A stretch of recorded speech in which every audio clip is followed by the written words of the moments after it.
Mr. Speaker, I now yield 1 minute to the distinguished Majority Leader of the House, the gentleman from Maryland, Mr. Hoyer. The gentleman from Maryland is recognized for 1 minute.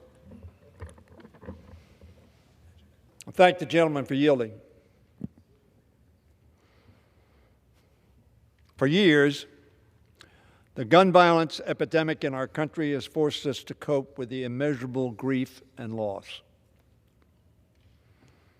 Throughout America, many communities have begun to erect memorials to remember those they have lost through gun violence.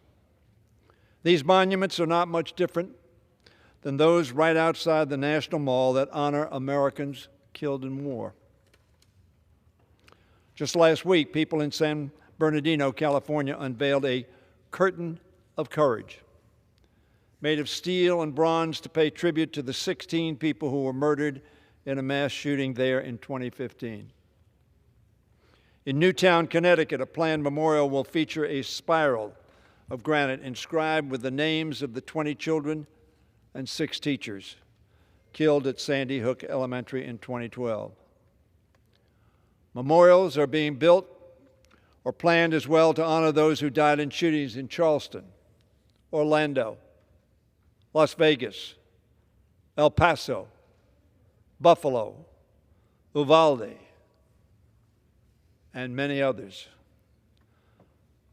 The best way, I suggest, to honor those we have lost to gun violence, however, is not with bronze or with steel or with granite.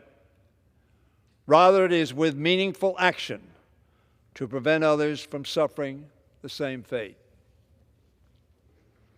The Bipartisan Safer Communities Act, which was overwhelmingly passed by the United States, which I am pleased to bring to the floor today, is a step in the right direction to take action. This legislation includes measures that will reduce the threat to gun violence and save lives across the country. It will help implement red flag laws that empower law enforcement officers to keep guns out of the hands of people at risk of using them to harm themselves or others. Closing the so-called boyfriend loophole in this bill will prevent people convicted of domestic abuse and dating relationship from possessing deadly firearms. They have displayed violence. They ought to be prohibited from getting weapons which will make mass violence more probable and possible. It will also require more thorough background checks for Americans under the age of 21 who seek to purchase a gun. Now, we've passed expanded background checks through this House. 85% of the American people say they're for that, and that's the minimum. But no action has been taken in the United States Senate. But they have taken some action, and some action is better than no action. Additionally, this legislation includes $250 million in funding for community-based violence prevention programs. Do we not want to see community violence diminished? It will also crack down on those who make straw purchases of large portions of guns that otherwise, under the existing system, could not be purchased by the ultimate user of those guns. I want to thank Senator Murphy, Judiciary Chairman Jerry Nadler, Representative Lucy McBath, Representative Robin Kelly, Chairman Mike Thompson of the Gun Violence Prevention Task Force, and those Republicans who said that NRA does not stand for no Republican action. They took action. They stood up, even in the face of boos from their own party.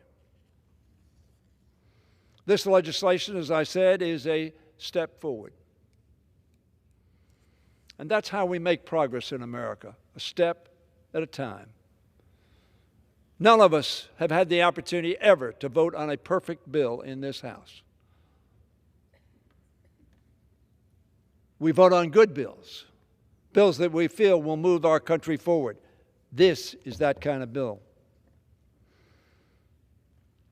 A step forward, but not enough. Many of us feel that we need to do more. We need to do comprehensive background checks. We need to close the Charleston loophole. We sent those bills to the Senate. We can and must do more.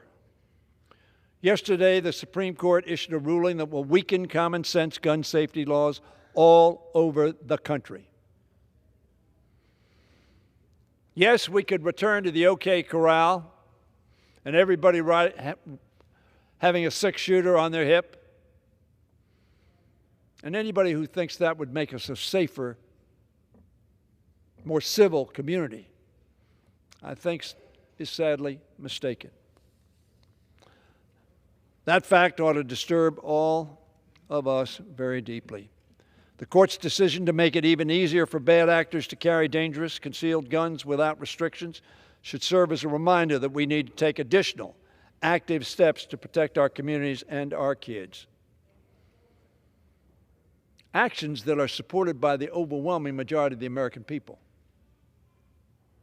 If we fail to do that, if we allow this legislation to be the end instead of the beginning, parents will continue to receive that dreaded, unfathomable call that they will never see their children again.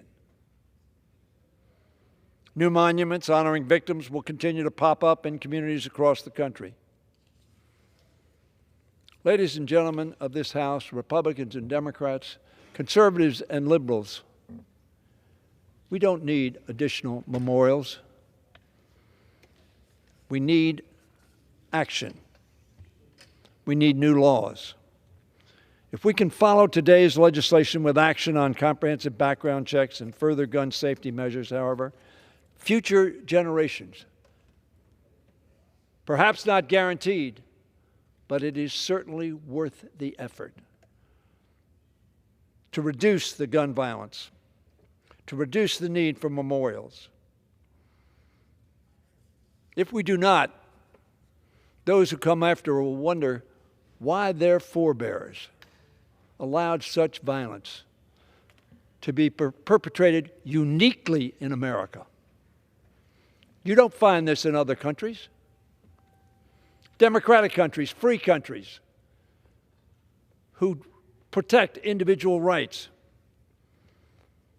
Ladies and gentlemen of this House, today, in just a few minutes, let us begin to end the cycle of tragedy and inaction. Let us pass this bill and say no more. Let us pass it and then do more. Vote yes. Gentlemen.